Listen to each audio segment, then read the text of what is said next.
Alhamdulillah, wassalatu wassalamu ala rasulillah wa ala alihi wa sahbihi wa mawala. Wala hawla wala quwwata illa billah. Amma ba'du.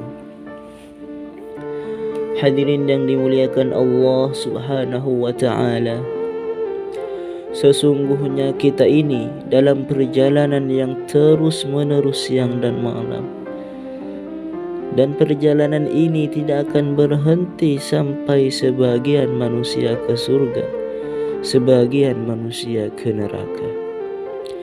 Maka orang yang pandai, orang yang cerdas adalah orang yang menundukkan nafsunya, kemudian dia beramal dan berfikir bagaimana nasibnya dalam perjalanan yang panjang ini, perjalanan menuju akhirat.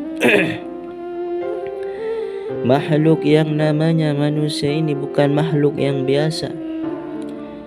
Kalau beruntung, maka keberuntungannya akan kekal abadi selama-lamanya.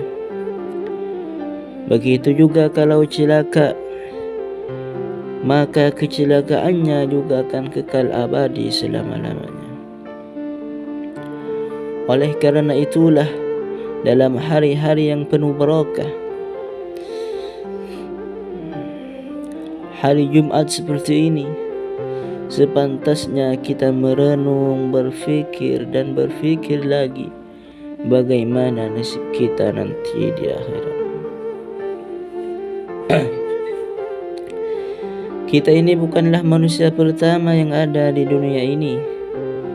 Sebelum kita sudah ada berjuta-juta manusia, dan mereka semua sudah berangkat ke akhirat. Kalau seumpama kita ini manusia pertama yang ada di dunia ini, pantas kalau kita tertipu dengan dunia ini, merasa bangga dengan dunia ini, merasa akan kekal hidup selama-lamanya di dunia ini. Tetapi sebelum kita sudah ada jutaan manusia. Mereka datang ke dunia tidak lama, beberapa hari, beberapa saat, kemudian mereka sekarang telah pergi menghadap kepada Tuhannya. Ya ayyuhan nasu inna wa'dallahi haqqun fala taghurrannakumul hayatud dunya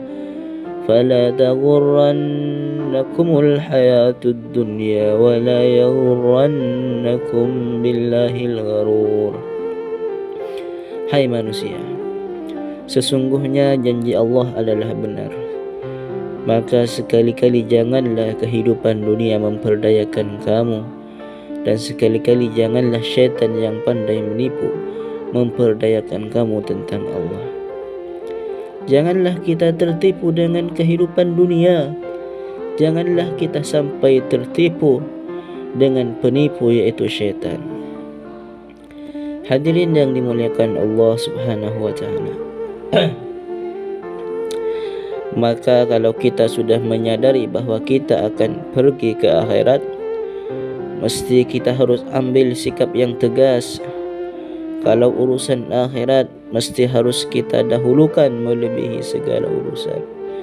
Lebih kita pentingkan melebihi dari segala kepentingan. Baru kita ini menjadi orang yang benar. Hadirin yang dimuliakan Allah subhanahu wa ta'ala, kita ini adalah hamba-hamba Allah. Nasib kita di tangan Allah. Kita tidak akan bisa lepas dari kudrat dan iradatnya Allah. Oleh kerana itu, kita mesti punya prinsip bahawa urusan dengan Allah lebih penting dari segala urusan. Memperbaiki hubungan dengan Allah lebih penting dari segala urusan. Barulah kita ini benar dalam kehidupan ini. Nasib kita di tangan Allah, baik nasib dunia maupun nasib akhirat. Maka tidak ada perkara yang lebih bahaya melebihi kalau kita ini maksiat kepada Allah, dan tidak ada perkara yang menguntungkan melebihi kalau kita taat kepada Allah subhanahu wa ta'ala. Hadirin yang dimuliakan Allah subhanahu wa ta'ala, Bagaimana kita bisa merasa betah dan kerasan di dunia ini, sedangkan junjungan kita, kekasih kita yang mulia baginda Muhammad sallallahu alaihi wasallam sudah berangkat duluan, sudah menunggu kita di Telaga Kausar. Bagaimana kita bisa tertipu dengan dunia ini, sedangkan para sahabat-sahabat, orang-orang yang mulia sudah menunggu kita di sana. Bagaimana kita akan tertipu dengan dunia ini, sedangkan kenikmatan dunia ini senantiasa dicampuri dengan kesusahan-kesusahan yang tidak ada habis-habisnya. Allah Subhanahu wa ta'ala menjadikan dunia kehidupan yang begitu susah. Laqad khalaqnal insana fi kabad. Sesungguhnya kami telah menciptakan manusia berada dalam susah payah. Kaya capek, miskin pun juga capek. Istirahat lama-lama juga capek, kerja pun capek. Melek juga capek, tidur pun lama-lama juga capek. Untuk apa Allah jadikan dunia semacam ini? Supaya kita jangan terlalu susah dengan dunia ini. Allah Subhanahu wa ta'ala telah menyiapkan untuk kita kenikmatan-kenikmatan yang tidak ada capeknya lagi, yaitu di surga Allah. Kehidupan yang tidak ada susahnya lagi, yaitu kehidupan di sisi Allah Subhanahu wa ta'ala. Hadirin yang dimuliakan Allah,